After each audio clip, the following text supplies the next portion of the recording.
Greetings, friends and brethren. This is Dr. Bob Thiel for the Continuing Church of God. And this is Behind the Work 2016, All Nations, Tribes, Peoples, and Tongues. I'm going to go over some things that have been going on in the Continuing Church of God, some projects maybe you know about, maybe you don't know about, what we're working towards, and some of why we're doing what we're doing. Jesus said that his gospel of the kingdom would be preached to the world as a witness before the end came. This is Matthew 24:14. And while getting the gospel out, the good news out about God's kingdom in the English language is fantastic, it's not the only language I think we need to be taking a look at. I did some research and found that less than a billion people have English as their first language or their second language. It's something like 350 million. It's a prime native language, and the rest is a secondary language. Now, I realize there's some other people who know a little bit of English beyond that. But if you just look at the straight stats as far as the people who are considered fluent in English, roughly, that's only less than 1 out of 7 people who are on planet Earth today. So does Jesus mean, well, you only reach the people who can understand English? Well, I don't think so. Now, as many of you are aware, the Continuing Church of God had to start as a separate entity on the 28th of December 2012. Within, I think, 5 or 6 weeks of that, we put out our first Bible News Prophecy magazine. And of course, that was in the English language. Shortly thereafter, in 2013, I received an email from somebody who asked why I'd left my prior organization, why it was necessary to start the Continuing Church of God. So I referred him to an article. He apparently read it because what he did is he translated this without me asking into the Spanish language. I thought that was interesting, so I posted it somewhere online. And then, not too long afterwards, he translated our magazine. And we happen to have our magazine in the Spanish language. And actually, every edition of the Bible News Prophecy magazine has been translated into the Spanish language, which is actually one of the more widely known languages in the world. Around this time, I also received an email from someone who had some ability to translate into the languages of Tagalog. Tagalog is a language of the Philippines, and many of the Filipinos around the world understand it, who have been scattered around the world understand that. In, I think it was May of 2013, we received a visit from a man from China. He was living in China, had come to California, and he came up to this area to attend Sabbath service with us. And after services, and we had ate together, he asked if there's anything he could do to help. And I said, well, if you've got any ability to get our materials translated into Chinese, I think that would be fantastic. And he worked with someone else, and we were able to get a couple of magazines out in Mandarin Chinese. Then we were starting to get interest from people in Africa, including some interest from Kenya and Tanzania. And the person from Tanzania asked about my interest in languages, and he saw something that I had translated by somebody else into Kiswahili. And he looked at this and he said, this isn't good enough. And he translated that and then translated our magazine into Kiswahili, which is kind of the lingua franca of parts of Africa. In other words, it's a language that many people know. It's not their native language necessarily or tribal language, but in Tanzania it's a major, one of the more significant languages, probably the most significant language in Tanzania, but some of the other areas they speak it as well. So we got that. Later, a Canadian, actually a German who lived in Canada, started to translate our magazine into German. We had many people in Kenya, we were able to get our magazine translated into Dulua. So we were doing that, and back in 2014 I received an email from someone, actually, it was 2013, I think, 2013 or 2014, someone sent me an email, it was 2013, and said, hey, would you like your magazine translated into Hebrew and Greek and stuff like that? And I said, certainly. And the person said, well, it's going to cost X dollars, and it was just out of the question. And I said, we don't have that kind of money, it's not going to happen, so no. Well, a couple of years later, I received an email from the same person asking me something again, and I said, well, let's see what we can negotiate. So we negotiated a very, very low rate to get our information translated. So we then put the magazine out in Russian, Hebrew, Hindi, Greek, Arabic, and French. And we've got a couple other languages that we're working on. So in addition to English, we put our Bible News magazine out in a dozen languages. As far as French goes, I should mention that we've got another Canadian member who translated it for us into French. Now, these other people who are translating for us, the ones, for example, in Russian, Hebrew, Hindi, Greek, and Arabic, they're not in the Church of God. So sometimes their translations are not perfect. Matter of fact, sometimes there's grammatical errors and other issues that we've had to deal with. So we have the issue to face: do we go and do it anyway, or do we limit ourselves to 5 or 6 languages to reach people? Well, I wasn't comfortable only reaching 5 or 6 languages, so I decided we'll use what we have, and if people don't like the version of their language online, if there's issues with it, then they can write us and then perhaps they can help correct it. Now, I've had some of these translations sent to different ones. For example, our first copy of our Russian magazine, I sent it to somebody in Ukraine, and he wrote me back, yes, the translation is good. He didn't feel he needed to correct it or fix it. But it's not the same. Some languages, their grammar is more complicated, so it doesn't come out quite the same to convey Church of God concepts. But actually, the idea that some of God's materials may not be easy for people to understand seems to have been prophesied. If you want, you can follow along. I'm going to go to Isaiah chapter 28, starting in verse 9. Whom shall he teach knowledge? And whom will he make to understand the message? Those just weaned from milk? Those just drawn from the breast? Verse 10, for precept must be upon precept, precept upon precept, line upon line upon line, here a little, there a little. Now notice verse 11. And with stammering lips and another tongue he will speak to this people, to whom he said, this is the rest with which you may cause the weary to rest, and this is refreshing, yet they would not hear. We are supposed to reach people in multiple languages, despite the fact that most will not respond in this age. And there can be troubles caused by translations and mistranslations. Now I'd like to go to the book of 1 Corinthians, chapter 14, because I'd like to read a version of what Isaiah wrote from the New Testament. Verse 21, 1 Corinthians 14. In the law it is written, with men of other tongues and other lips I will speak to this people, and yet for all that they will not hear me, says the Lord. So we see that it's prophesied that we will use multiple languages to reach to people, but they won't all listen. However, during the millennium, a lot of people will understand.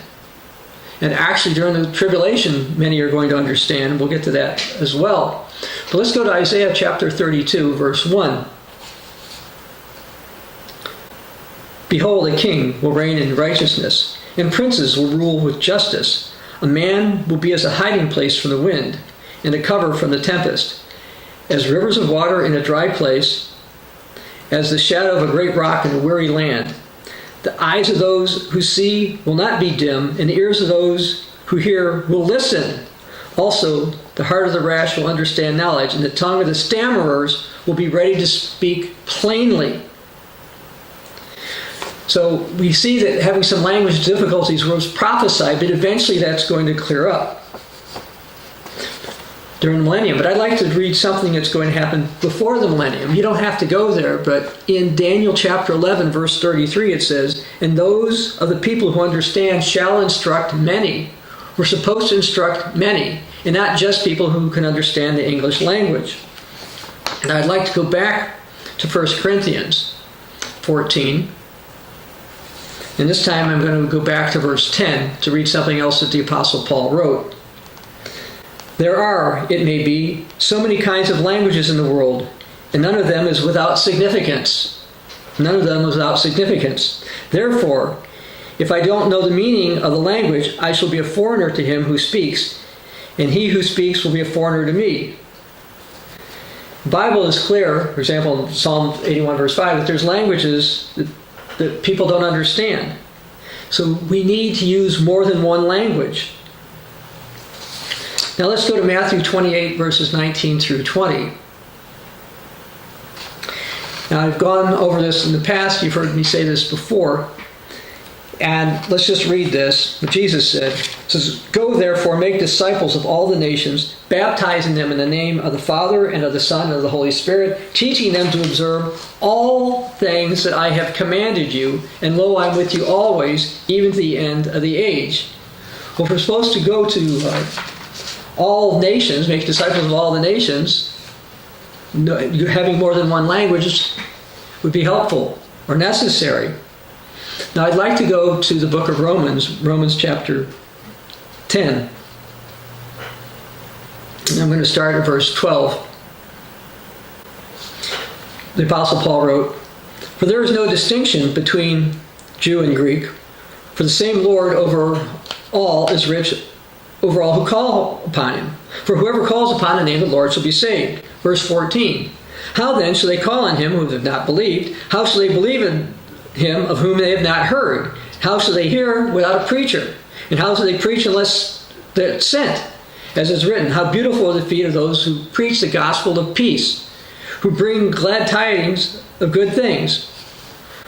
Well, how can they hear if they don't understand languages? They don't understand the languages. I'm going to skip these notes for a moment. I'll go back to them later. So I'd like to go over a little bit of some of the languages that we've been working in, or that we have had translated. Basically, now we have had materials translated into over 100 languages. Now, they're not all available yet online on the internet, but we have them and we're working them. And I'm going to do this in an alphabetical sequence, and I'll do some of them now. I'll get back to my notes and go back and forth here. First language alphabetically is called Afrikaans. There's about 7 to million people or so who it's a native language, and 8 to 15 million is a secondary language. So roughly 15 to 23 million people speak this language. Now, Afrikaans, which I'm somewhat familiar with, is basically an off-Dutch language, and it's spoken in South Africa. Now, here's another one. The next one that we've got, Amharic. 26 million people speak that. They speak it in Ethiopia. Albanian. 5 million people speak Albanian, but only about 3 million of them are in Albania. The rest of them are in Kosovo, Turkey, Macedonia, Greece, part of Italy, and of course there's spread in other places. Arabic. Arabic is spoken in the Middle East, of course. About 240 million people speak it as their native language, but another 250 million people speak it as a secondary language, primarily because the Quran is written in Muslim, so a lot of people are Islamic. Here's our "Where is the True Christian Church" booklet today in Arabic. Now you can see the type of characters that are used are different than those that we normally use in our language. Okay, and this creates a complication because, one, we don't really know how to read these characters, and secondly, when you go to format these things, it's difficult. But we now actually have our booklet in Arabic. We also have put out our magazine in Arabic, as I mentioned before. Armenian, and then Azerbaijani. Let me point something out here while I have this up. If you go to this part of the world, there's Azerbaijan and there's Armenia. So it's over here next to Turkey and by Georgia and Iraq.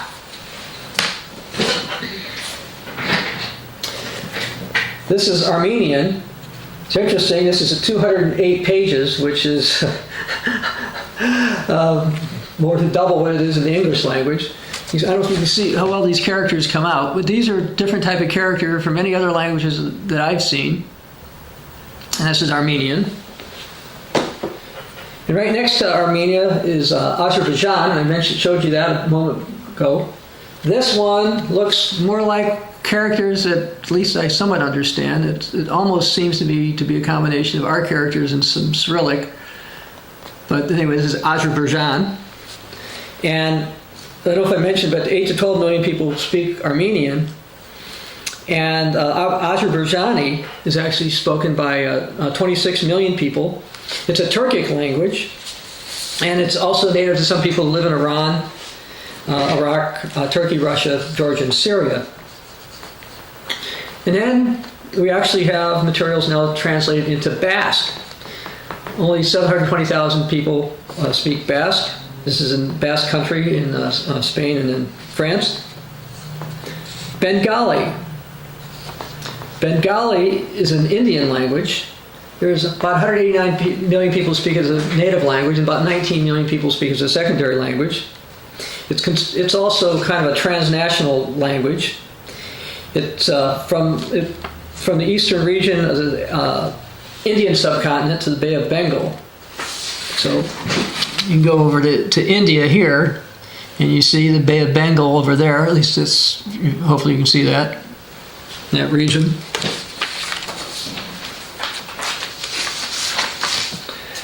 Next one, Belarusian or Belarusian. 7.6 million people speak this. It's the official language of Belarus. But some people speak it in Poland, Czech Republic, Ukraine, Lithuania. I actually ran across a Belarusian a couple of months ago, and he said that most of the Belarusians actually just speak Russian, but the more religious know Belarusian. So I thought that was interesting. Bosnian. About 2.5 to 3.5 million people speak it. They speak it in Bosnia, Herzegovina, Serbia, Croatia, Montenegro, Macedonia, Slovenia, Kosovo, etc. Bulgarian. About 9 million people speak Bulgarian. And again, we now have our materials translated into all of these languages. Burmese.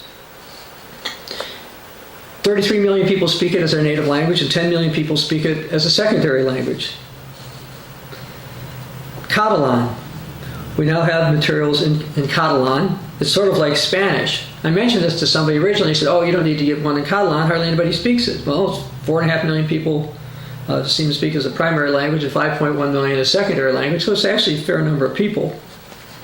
It's native to Andorra, as well as France, Italy, Spain, and again, the northeast region of Spain. Now, this next one, I'll probably say it wrong. I probably said a few of these other languages wrong. Cebuano. There's 21 million people who speak Cebuano. I'm not sure how it's pronounced. It's native to the Philippines. It's another language in the Philippines, and 21 million people. Chichewa. 12 million people speak Chichewa. It's native to Zambia, Malawi, Mozambique, and Zimbabwe. We have a booklet or two in Chichewa that we've been working on. We have members in Malawi and Mozambique who understand Chichewa. Mandarin Chinese. This is one of the first magazines we were put out in Mandarin Chinese. Now, Mandarin Chinese actually takes less pages because the Chinese characters are either words or parts of words, as opposed to how it works in the English language. But we put this out in Mandarin Chinese, which is the primary Chinese dialect. And between 900 million and 935 million people speak it as their native language. Another 120 million people speak it as their second language. Corsican. 200,000 people speak Corsican. There's an island called Corsica. Let's see if I can find it here. It's over here off of Italy. You can't see it. It's blocked. It's over in this region, though, up there. So 200,000 people speak that. And also Sardinia, which is also an island over in that area. Croatian. About 5.6 million or so people speak that. Czech. They speak that in the Czech Republic, of course, and about 10.6 million people speak it. Dutch. 23 million people speak Dutch as their primary language. 5 million people speak it as a secondary language. Of course, they speak it in the Netherlands and parts of Belgium, but also in places like Suriname, which, if you're not familiar with, Suriname should be, okay, it's right there in South America.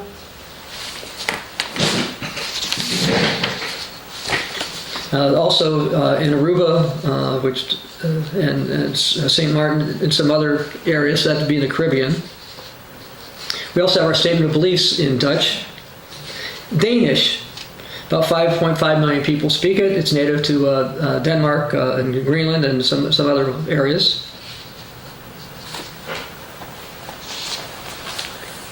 Dulua. About 6 million people speak it. It's native to Kenya, Tanzania. Basically, it's a region in the east. So let me kind of go to find Kenya here. You probably can't see that, but that blue is Lake Victoria. So it's basically in this region where it's mostly spoken. Ekagusi. It's spoken also in western Kenya, so slightly north of where I was there, but that area as well. 2.2 million people speak it. We have our Continuing History of the Church of God translated to Ekagusi. We hope to have more materials in there as well. I mentioned English before. I'll get some precise numbers here. According to what I looked up, between 339 and 365 million people speak English as their native language.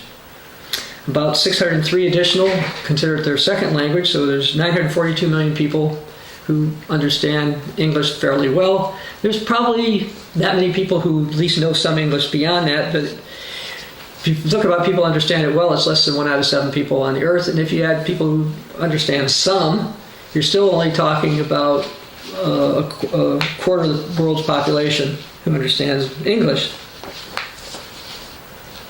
Esperanto. What is Esperanto? It's kind of a made-up language. It actually is a made-up language. The intent of Esperanto was to see what we call a world language, a new Babel, the pre-Babylon language, if you will, Tower of Babel language, that everybody would understand. Now, as far as native speakers, this is kind of tricky. Suppose there's a couple thousand people or whatever, but about 2 million people speak it, and I was reading recently that more people are starting to pick this up again because of the internet. And so we have that language. Estonian. 1.1 million people speak Estonian. That would be in Northern Europe, mostly in Estonia. Finnish. 5.4 million people, so that's mostly in Finland, but also some in Norway and Sweden and even Russia. French. 76 million people speak French as their native language, and 153 million speak it as a secondary language. I use the expression lingua franca because for the longest time in diplomatic circles and the educated circles, French is a language that people were supposed to know. Here's our magazine, one of our magazines translated into the French language. And at the back, you can see the cover of one of our booklets that was translated into the French language. We have various materials in the French language. And expect to keep getting more as well. Frisian. 480,000 people speak Frisian. I don't know if you've ever heard of Frisian. Frisian is spoken in Friesland. Where is Friesland?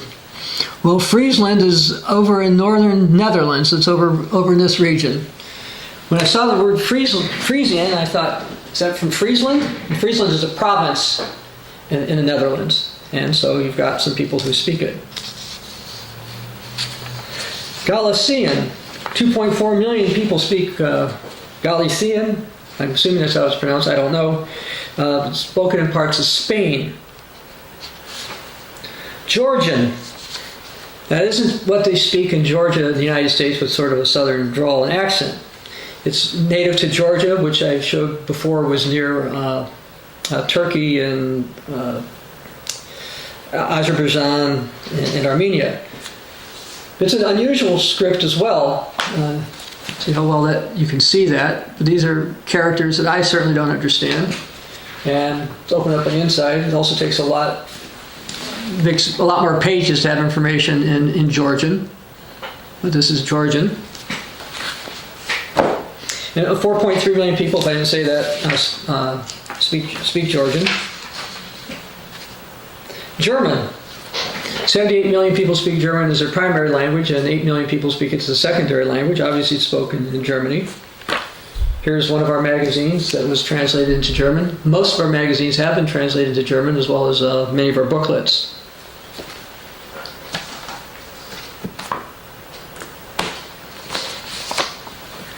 Greek. 13 million people speak Greek. It's an interesting language in that you would think more, and the Greek Orthodox might, in the New Testament was mostly written, if not exclusively written, in Greek. There's some other versions of it out there, but it was written in Greek. This is our first magazine that was actually translated into the Greek language. Don't know how familiar many of you are with Greek.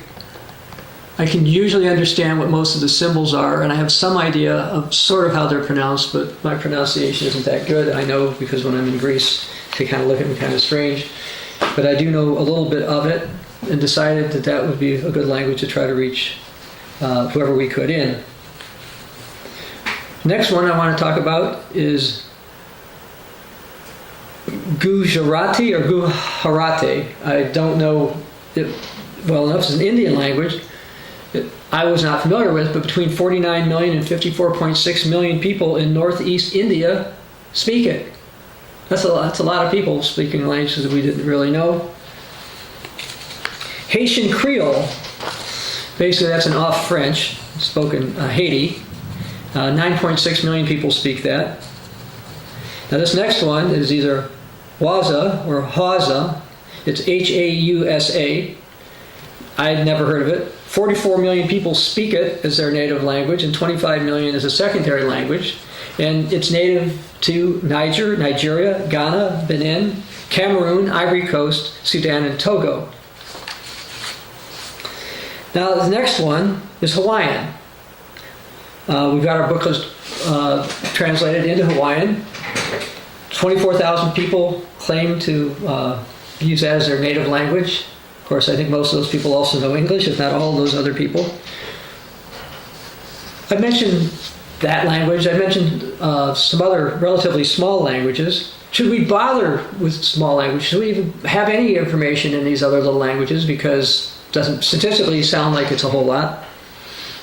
Well, consider what Jesus said about the parable of the lost sheep in Luke 15. I'd like to read that, and then I'd like you to think about it in the context of behind the works film that we're doing here, this video. Jesus said, Luke 15, verse 4, "What man of you, having 100 sheep, if he loses one, does not leave the 99 in the wilderness and go after the one who's lost until he finds it? And when he's found it, he lays it on his shoulders, rejoicing. And when he comes home, he calls his friends and neighbors, saying, 'Rejoice with me, for I found the sheep which is lost.'" So you say, well, he's got 100 sheep. He shouldn't care about one of them. But he was very concerned about the one that was lost. And Jesus is telling us not to just think we're fine with who we have. We should reach everybody that we can. I'd also like to read something that the Apostle Paul wrote in 2 Corinthians 9, in verse 6. "But this I say, he who sows sparingly will also reap sparingly, and he who sows bountifully will also reap bountifully." Well, we're supposed to sow bountifully. Okay? This may help us find lost sheep, or in this case, make it easier for the sheep that the Father is leading to find us, or to find God's truth. And that's something that we're working on. Hebrew. I mentioned before, our magazine is now in Hebrew, and we also have a couple of booklets translated into Hebrew. 4.4 million people speak as their primary language, 3.8 million as a secondary language, and most of the Old Testament was written in Hebrew. Hindi. 260 million people speak Hindi as a primary language, and 120 million speak it as a secondary language. It's mostly spoken northern and it's mostly spoken in northern and central India, and it's fairly well known. That's it. We have we put our magazine out in Hindi, as well as a couple of booklets in Hindi. The next one is Hmong.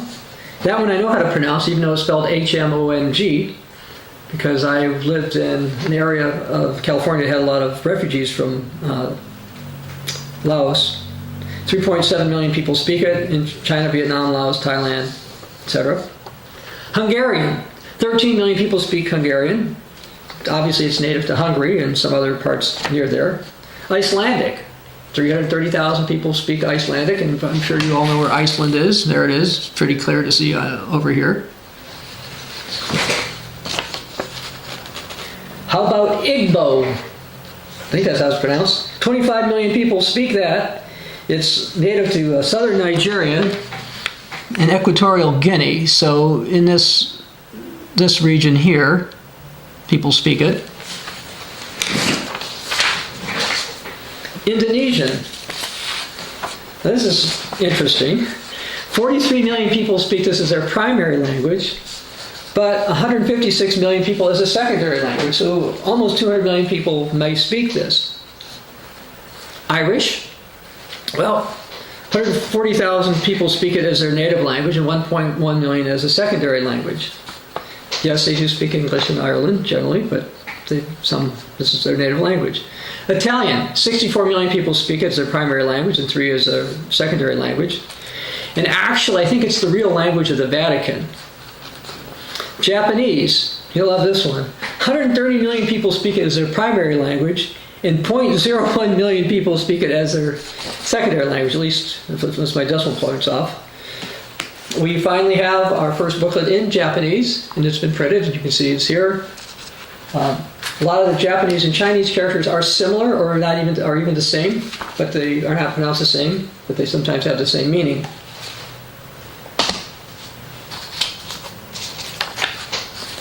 Javanese.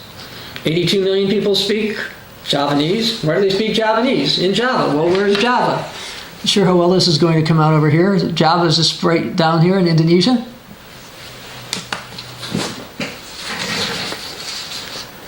Kannada, with a K, K-A-N-N-A-D-A. This is spoken in southeast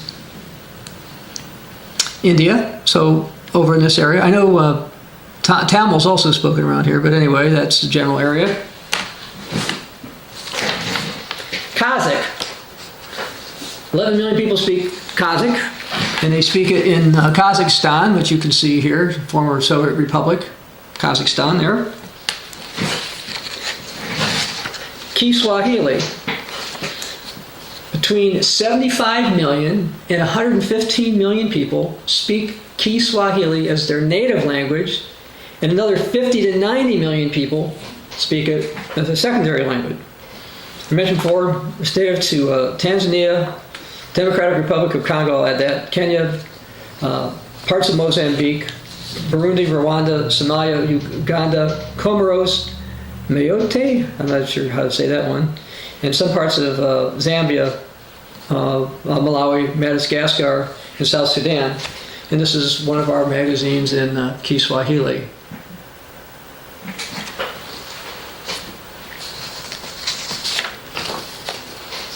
Korean. I'm sure most people know where Korea is. This is North and South Korea over here. 80 million people speak that. Khmer, this is K-H-M-E-R. 16 million people speak that. That's native to Cambodia, Vietnam, and Thailand. So we're going to, hold on, here it is, this part of the world here.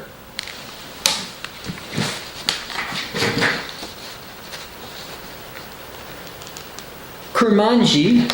This is spoken by many of the Kurds. Now, they've declared that they have some kind of autonomy and region, generally not internationally recognized by very many, but this would be in the area of Iraq and Syria, near there, and Turkey. Kyrgyz. Not sure I said this one right. Kurmanji was 20 million people. The people in Kyrgyzstan, with 4.3 million people who speak that. And that is also, and there it is, small places by Kazakhstan. So you probably don't think about places like that. Do you pray for those people? Do you care about reaching those people? Well, we're trying to reach those people. Lao. Well, people, that's 20 to 25 million people, and that's native to Laos and northeast Thailand. Since I was over by Laos before, I won't point it out again. We even got our materials translated into Latin. Does anybody speak Latin as a native language? Probably not. We're not sure. I looked for that. But all the Catholic clergy study it and use it. And some of the old writings that are in Latin mention historical information that could be helpful to the Church of God. Latvia, or Latvian, 2 million people speak that, and obviously, as I alluded to, that's in Latvia, which is over by Estonia, which is over here. And no, I'm not pointing out every place that we're going to.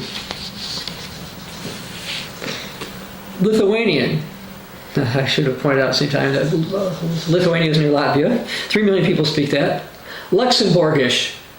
Yes, they speak it in Luxembourg. At least some people do. About 390,000 people speak it. So it's not a massively spoken language. But I mentioned before, the Apostle Paul said, if you sow sparingly, you reap sparingly. I'd like to read something he wrote similar to that in the book of Galatians. Galatians chapter 6, verses 7 through 10. And consider this in view of what we're talking about as far as proclaiming the gospel to people in different languages. It says, do not be deceived, starting verse 7, for God is not mocked. For whatever a man sows, that will also reap. For he who sows to his flesh, will the flesh reap corruption. But he who sows to the Spirit, will the Spirit reap everlasting life. Let us not grow weary in doing good. And we cut there. Sometimes it's wearying trying to see how we're going to handle all these languages and try to accommodate them and adopt them and get these things done. Anyway, do not grow weary while doing good, for in due season we will reap if we do not lose heart. Verse 10, therefore, as we have an opportunity, let us do good to all, especially to those in the household of faith. I want to back up again. Let us do good to all. To do good to all. You think it's good that we make the good news available to people in their language if we can? I think so. I think having materials in as many languages as we can helps serve all those who are in the household of faith as well. We go through the doors that Jesus opens for us. And when we got the opportunity to do things in multiple languages, I was surprised.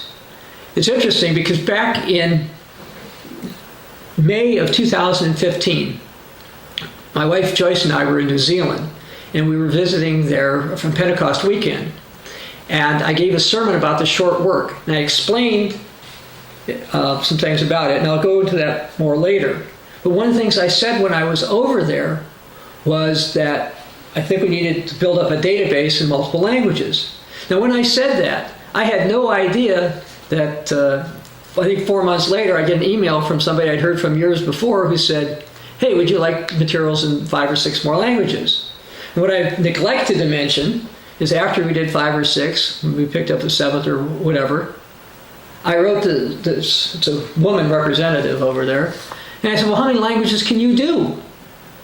She sent me a list. She said, 50. And I thought, fantastic. We can have our materials in 50 languages. Well, then we kept going back and forth and found out actually they could do it about 100. About 100.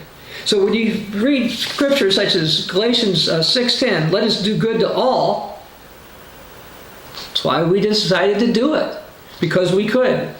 It was the door Jesus opened. I didn't open it. I made a comment about it months before this door opened, but I didn't know it was going to open. I didn't know how it was going to open. I just knew that we needed to reach whoever we could, however we could. Now, what about songbooks? Well, what I'd like to do is cut to a couple things, and then I'll come back here. Here we are at Verdeen Graphics. I know when it opens because I frequently come here on my way to the office. This is Peggy, the owner. Hi, Peggy. Good morning. Here's James Esteke. He works on a lot of our projects. And currently what he's got here, I'll see how well this comes out. Maybe not super well. This is a song in Kiswahili. He's working at putting together a Kiswahili songbook, a Bible hymnal. Kiswahili is frequently, or it's kind of the lingua franca over in various parts of Africa, especially like in Tanzania. And he's working on this, so we hopefully will get this songbook for the Feast of Tabernacles this year. If not, get completely done by this year, but hopefully by next year at the latest. Thanks, James. Now I'm inside our office at 1036 Grand in Grover Beach. And this is Deb Castro. Deb has been working on, you can see some of the booklets that she's done. And these are all different languages. This is probably about a third of what she's gotten done. Over here, she's actually working on a songbook. We're hoping to try to get a version out in Chichewa. And over here, this has actually kind of been her major project, which is to take the Where is the True Christian Church Today booklet and put it into just over 100 languages. Deb, you want to make any comments about how this project's been going? It's been okay. So there are some difficulties with languages that are, to us English-speaking people, backwards. But other than that, it's been going pretty good. In order to do those languages that are backwards, I have to do some little tweaking in order to get it to work. That's because American software doesn't work super well for languages that don't go from top, bottom, left to right. Right, yes. Okay, well, thanks for your work, and say we're getting more and more things out regarding that.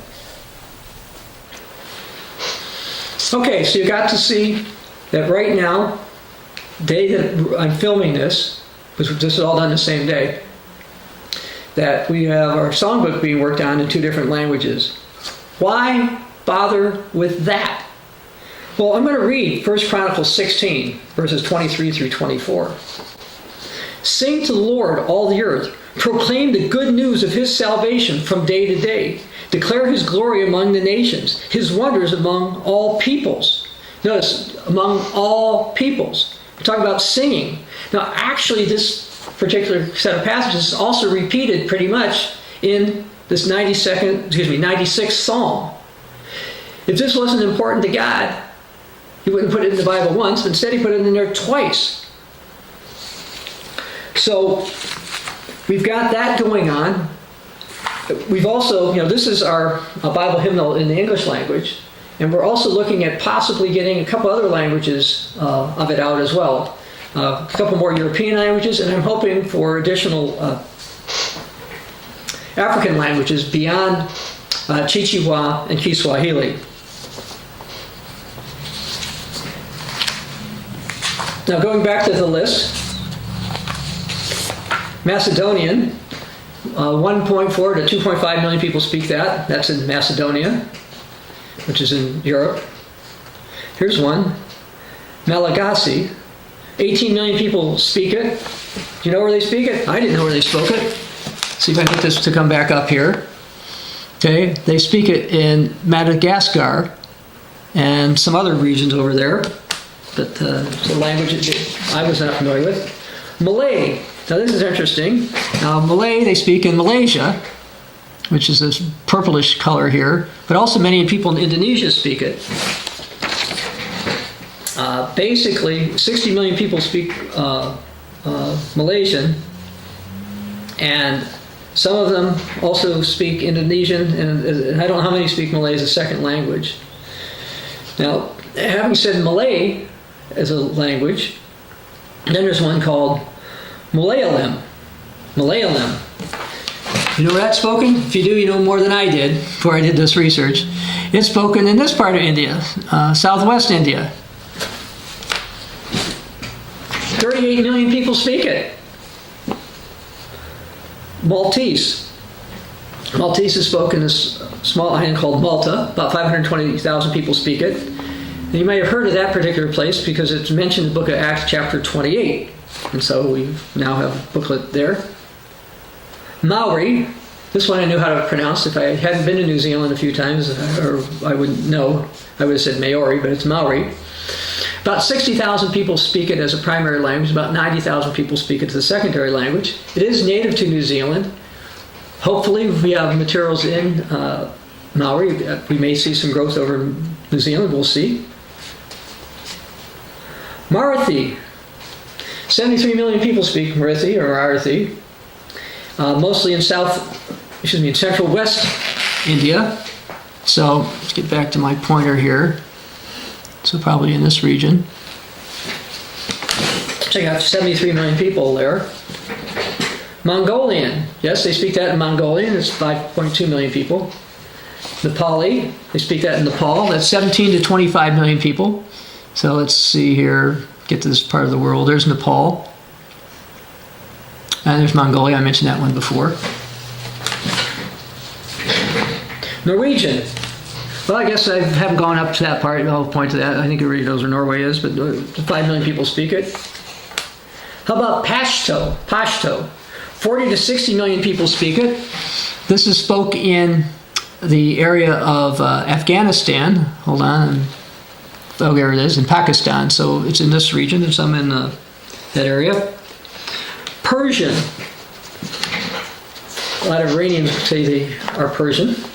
Because sometimes it's politically dangerous for them, they think, to say they're from Iran. But anyway, 45 million people speak as a primary language and 55 million as a secondary language. So 110 million people understand Persian. Polish. You heard of Poland? You know, it's in Europe. Right over here next to Germany. And 40 million people speak it. Portuguese. Portuguese. Guys, you say, well, it's spoken in Portugal. Oops, I'll find it on the map. Okay, over here. But that's not where most of the people who speak it live. Most people who speak it live down here in Brazil. There are 202 million people who speak Portuguese as their primary language and 48 million who speak as their secondary language.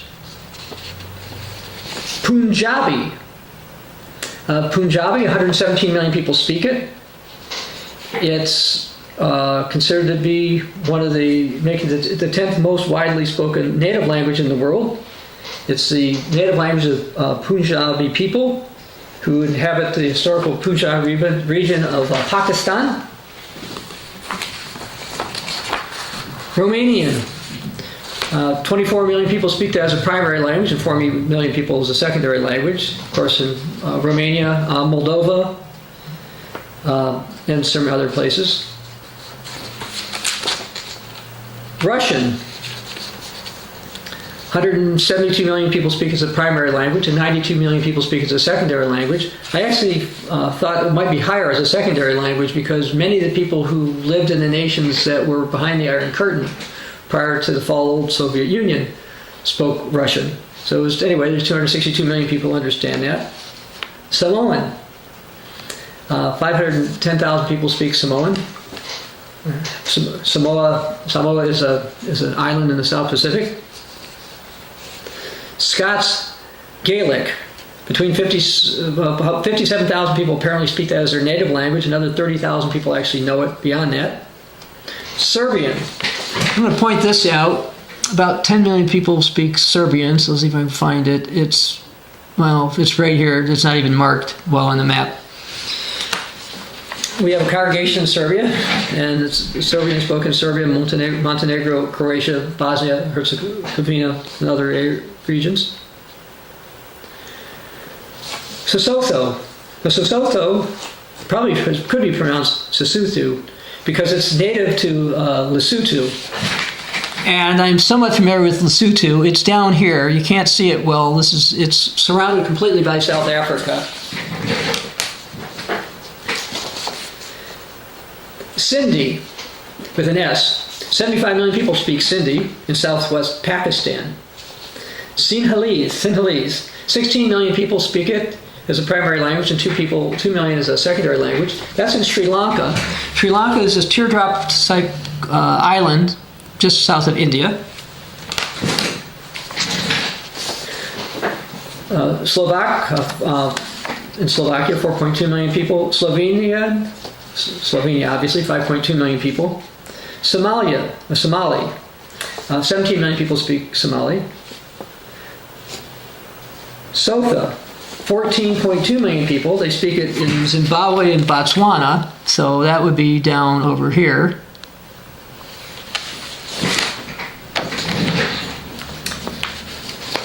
Spanish. 430 million people speak Spanish as their native language. So pretty much most of the people from here, some of these islands like Cuba, Puerto Rico, etc., they speak it. Other than Brazil, most of South America speaks Spanish, as well, of course, Spain and some other territories. In addition to the fact that 430 million people speak it as their primary language. There's 91 million people speak it as a secondary language. That's 518 million people. It's the second most spoken native language in the world. And we had that language, again, within our first year of forming. And of course, we had Mandarin Chinese also in our first year of forming. So we hit some of the top languages very quickly as God opened those doors. Sundanese, said that wrong. 38 million. This is native to Indonesian regions of West Java. I already pointed Java out, so I can go back there. Jakarta, and etc. Swedish, that's next to Sweden, next to Norway, 8.7 million. Tagalog, 28 million people speak it as a primary language, and 45 million people speak it as a secondary language. It looks like this. This is our first magazine ever, and it was also translated into Tagalog.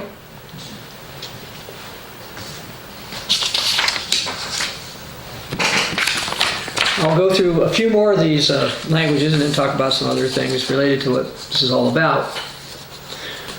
But consider that we now have written materials translated into every one of these languages that I've talked about. Tajik, not sure, probably Tajik. 7.9 million people. It's native to Tajikistan, which is near Afghanistan. It's also spoken in Uzbekistan, Kyrgyzstan, and Kazakhstan. Tamil, I alluded to that before. 69 million people speak Tamil as their primary language, and 8 million more additional speakers of it. Tamil is basically spoken in southeastern India, but also there's a significant Tamil population over in Sri Lanka, and some people I've met in Malaysia spoke Tamil. Telugu is spoken in India, mainly in the southern half. 75 million people are native speakers of Telugu, and 5 million are secondary speakers of it. So a lot of people speak Telugu. Thai, well, they speak Thai in Thailand. There are 56 million people who speak Thai. Turkish. 71 million people speak Turkish as their native language, and 0.3 million people as a secondary language. I remember one time my wife and I were in Turkey. It didn't look like it would be a really difficult language to learn, but I only learned 1 or 2 words. Ukrainian. Ukraine's been in the news. In case you're not totally familiar where Ukraine is, it's over here. Goes to show this, and my computer gets unhappy with this. There's Ukraine. It's below Belarus, above Romania, next to Poland, and next to Russia. And 30 million people speak that. And again, it's got some similarities to Russian, but again, it's a different language. Urdu. 64 million people speak Urdu. Where do they speak Urdu? Well, most of them speak Urdu in Pakistan, which is right over here. In addition to that, there's 94 million people who speak it as a secondary language. So you've got 160 million people who speak this. It's a Hindustani language, and it's also spoken in parts of northern India. Uzbek, I think it's Uzbek. 27 million people speak Uzbek. That's in Uzbekistan, Kyrgyzstan, Afghanistan. So again, here's Uzbekistan. These are parts of the world that people seem to not always pay attention to. Definitely in the West, it's not something that people tend to think a lot about, unless they have some relatives there or some other reason to be involved there. But these are people. They live on the earth. They're on this planet. We should be trying to reach them if we can. Vietnamese. 75 million people speak Vietnamese. Welsh. 740,000 people speak it as a native language. XHOSA. It could be Xhosa or Xusa. I think it's Xusa. But I'm not positive. I have been to South Africa. I think that's what it is, but I don't know for sure. Anyway, 8.2 million people speak as their primary language, and 11 million people as a secondary language. So almost 20 million people speak that language. It's spoken in parts of South Africa and then Lesotho. Yiddish. 1.5 million people speak Yiddish. Yiddish is a historical language of the Ashkenazi Jews. It originated in the 9th century in Central Europe. Yoruba. 28 million people speak Yoruba. Where do they speak it? Well, they don't actually speak it in Aruba, which is, let's see, Aruba is over here someplace. Well, I don't see it even showing up on the map. But anyway, Aruba is somewhere in this region. But Yoruba is native to Benin and Nigeria. Right? Yeah, so there's Nigeria. Benin is a little place in here. Some of these countries are so small, as far as this, on a map like this, that they don't always list the words there. And the last language that I was going to discuss was Zulu. And 10.4 million people speak Zulu. It's native to eastern South Africa, as well as Zimbabwe, Lesotho, which I pointed out before, Malawi, Mozambique, and Swaziland. And I guess I'll go back over there for a second. Swaziland is right over here with South Africa. There's Mozambique, there's Zimbabwe. This is Malawi, actually, in here. It's not always super obvious there. All right, so what does this mean? It means that we have the potential to reach people in their native language. How many people can we reach in their native language with the materials that we already have translated, but are not necessarily all online yet? Well, as it turns out, I added up the statistics. I went and looked them up in one or two different places. And with terms of native languages, we should have materials up within the next year. I'm pretty sure it'll be less than that, but we'll just say the next year or so, to reach 5.1 to 5.2 billion people in their native language. Now, if you include the secondary languages, and people who know a little bit of this, a little bit of that, and a little bit of English, this means basically we can reach roughly 6 to 7 billion, probably close to 7 billion people, which is most of the people on the earth, by far most. Now, you do get to the point of diminishing returns. That is, we could look also, and we may do this after we get caught up on the current translation projects and get everything ready for everybody. What we could do is then see what are the biggest languages that we don't have materials in and see if we can get the materials. We'll do that if, one, we have the ability to figure that out, and secondly, what it's going to cost. We have done what we've done in terms of translations in the most cost-effective way that I know possible.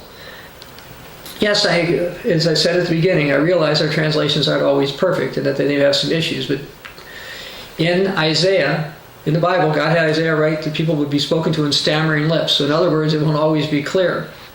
But those who are serious, those who are dedicated, those who want to know, those who God the Father is calling, will be able to figure it out. Now you say, well, they just go on the internet, type something in English and find it. Nah. If they go on the internet and they start to do a search, once we have all our materials up, hopefully they'll be able to search in their own language and start to find stuff in their own language. And then they might talk to other people who know English, for example, if they want to get clarification on some points and read some of our other materials. We want to reach all. We want to reach everyone that we possibly can. And we are getting to the point where we will have, again, in terms of native language materials, enough to reach 5.1 to 5.2 billion people. And then with secondary languages and all the overlaps, somewhere between 6 and 7 billion people with what we've been doing. Now, I mentioned before the short work. I want to talk about that a little bit. And some of you heard me talk about this before, but I'd like to read something from the late Herbert W. Armstrong, something he wrote about the short work in Romans 9:28. But actually, before I read what he wrote, let's go to Romans 9:28, and I'll actually read this.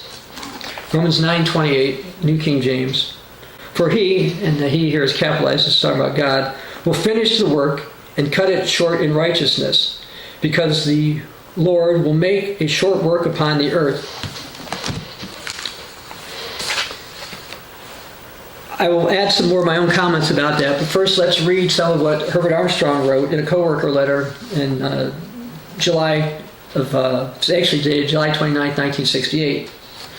Just as Jesus said God will cut short the days of great tribulation, so he tells us through the Apostle Paul, he will cut short this work. Listen, read it carefully. For he will finish the work, cut it short in righteousness, because a short work will the Lord make upon the earth. Romans 9:28.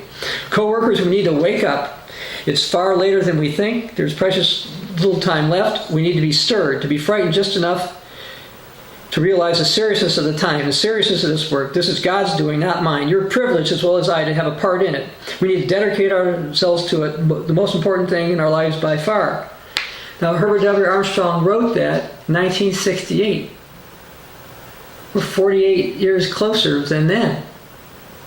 And it is not going to go on forever.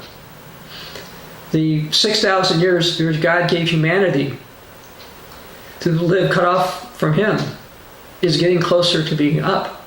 This is not going to go on. I don't think it can go on another several decades like this.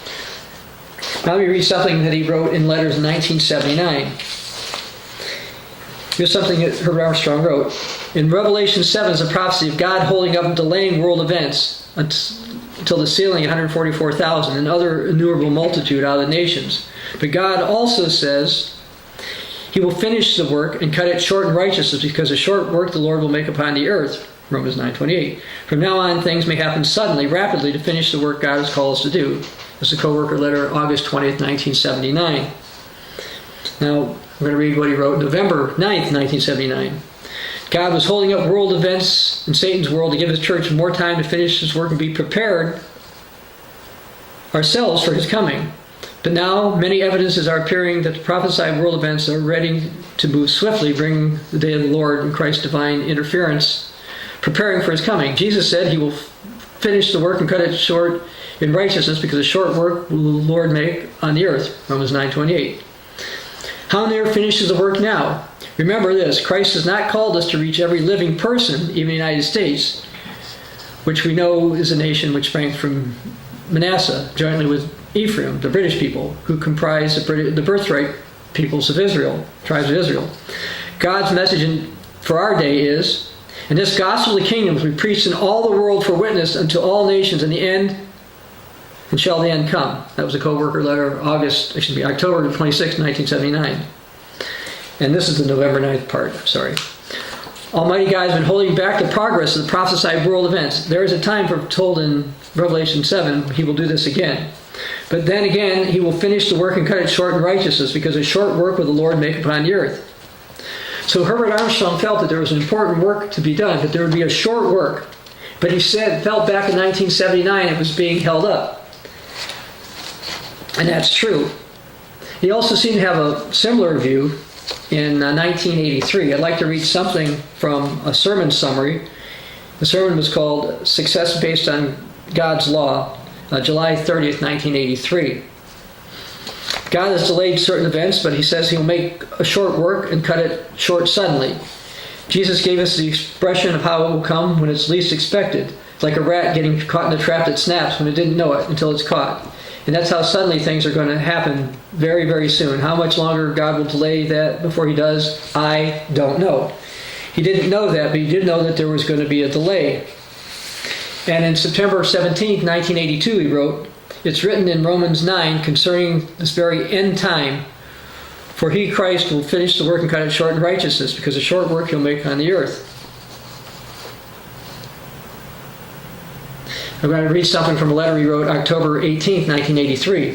I feel God will move swiftly soon to make a short work preparatory to Christ's coming. And that's what we're doing now. We're doing something preparatory to Christ's coming. Yes, we've had a couple of booklets translated into 100 languages, and they're not all online yet, and we're working on that. But we are preparing for that. In Herbert Armstrong's last letter, that's dated the 10th of January, 1986, he wrote, the greatest work lies ahead. Never before in the history of the church has it been possible to reap so great a harvest. It's only been made possible through modern technology, beginning with the printing press, radio, television. Each of you must commit yourselves to support God's work. God's work must push ahead as never before. God is opening up new doors in television. And the greatest work did lie ahead, and we're working on that with having so many languages. As far as new doors and television, we use YouTube television and other things like that in the 21st century. Now, Dale Schroeder, somebody who I knew who was a minister in Worldwide Church of God, said that Herbert Armstrong said something to him before he died. A few months before he died, he says, my wife and I had the opportunity to spend hours with him in Pasadena. He talked about the commission God had him to do. He said, I can say I finished the work God gave me to do, and I'm at peace with it. But then he went on to say, I've come to realize there'll be even greater work to follow, to again prophesy again to all nations, tongues, and peoples, which is what this Behind the Works film is mentioned or called, before the work of the two witnesses, but with more power and a stronger warning message. But that will be for others to do. So he wasn't going to do it. He continued to be a short work, Romans 9. Compared to the longer work I was given. So Herbert Armstrong said, compared to his 50-some-year ministry, it's going to be shorter than that. It's going to be cut short, and then the Great Tribulation is going to begin.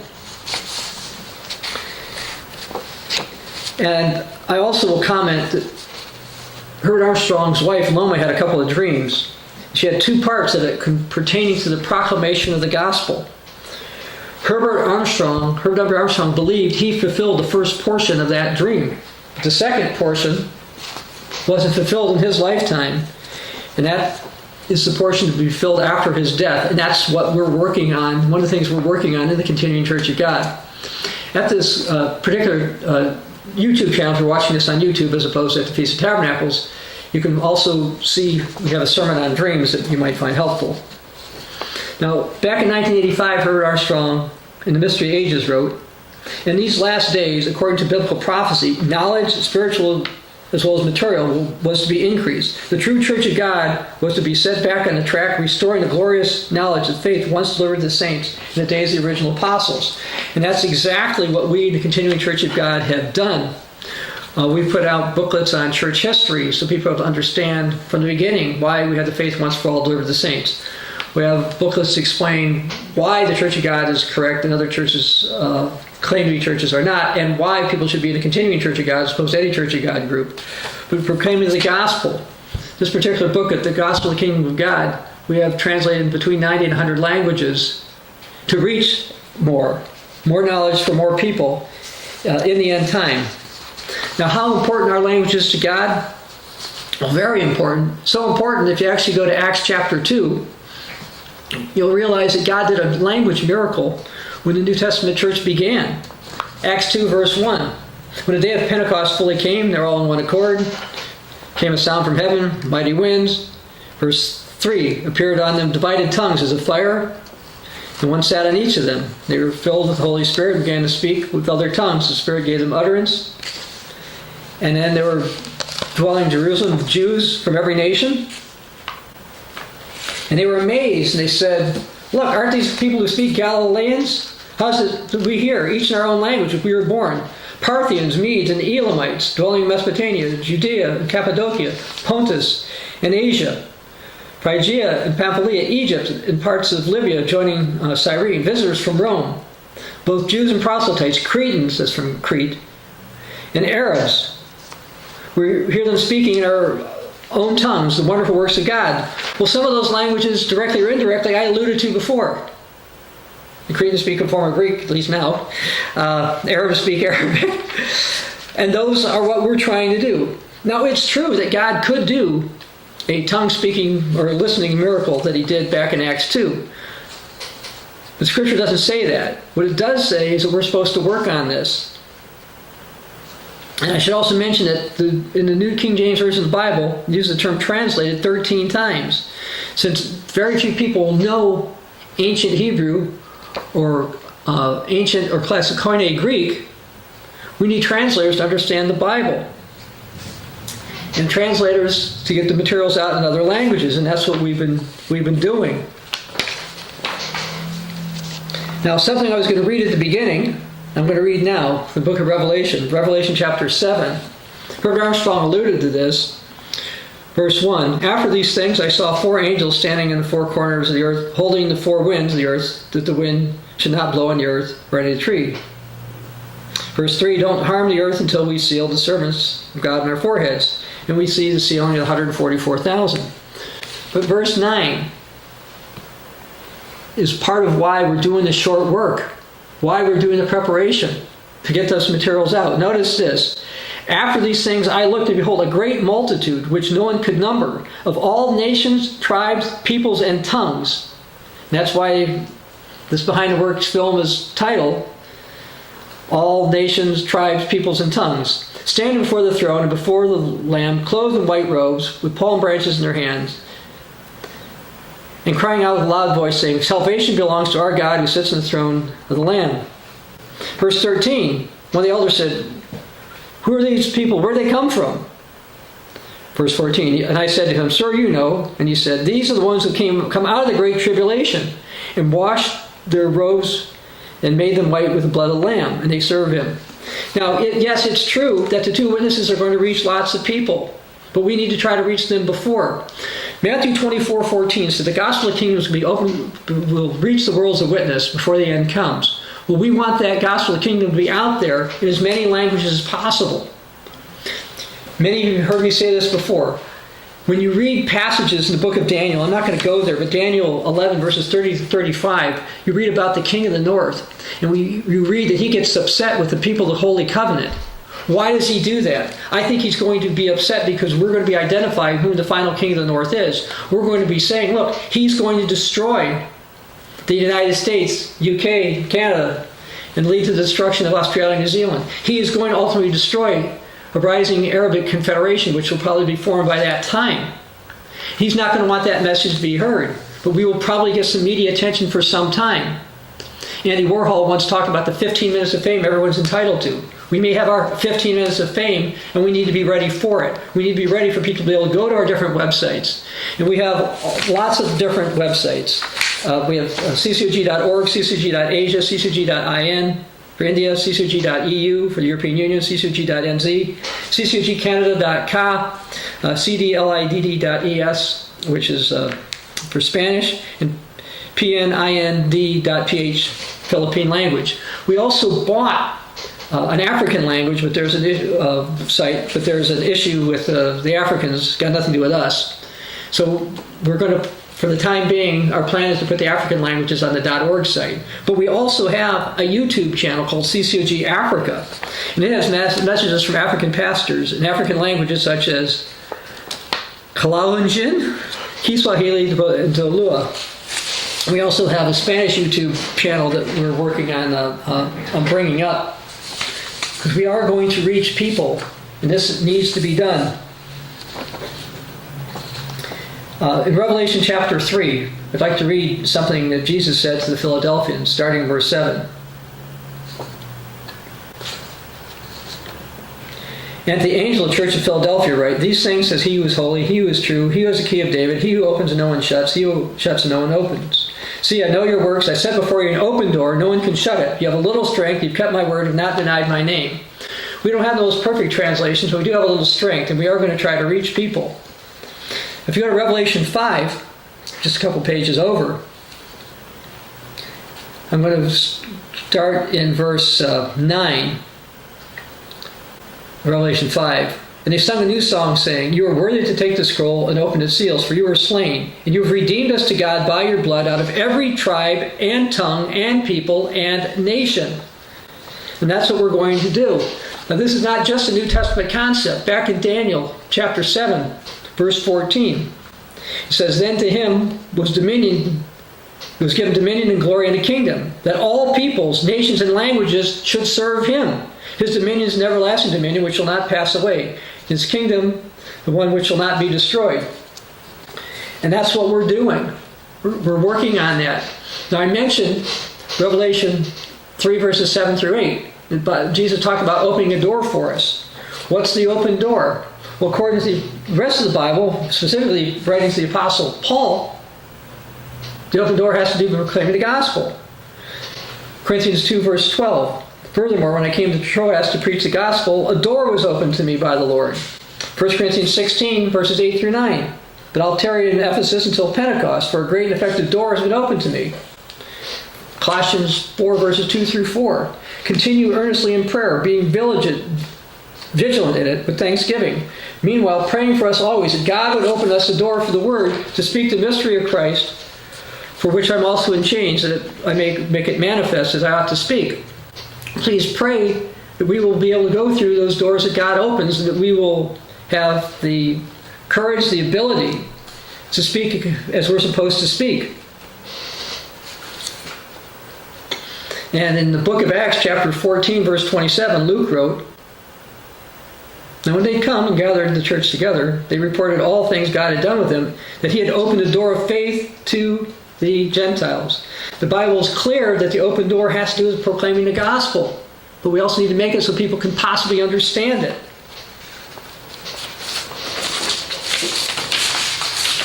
Herbert Armstrong wrote, this is Mystery of the Ages, "Also, a door was to be opened for this leader and or the Philadelphia era of the church to fulfill Matthew 24:14. And this gospel of the kingdom will be preached in all the worlds of witness, and then the end shall come." Brethren, we are getting the gospel out in multiple languages. That's some of what's been going on behind the scenes or behind the work in 2016. Now, those who have the Philadelphia zeal to support it are helping us as we prepare for this short work, as we lead the final phase of the work. We are setting the groundwork for the fulfillment of Revelation 7. And I know that I read it not too long back, but I want to conclude with this particular passage. Revelation 7, verse 9. "A great multitude which no one could number, of all nations, tribes, peoples, and tongues, are going to be reached. And brethren, you're having a part in helping us fulfill this and other prophecies in the continuing church of God."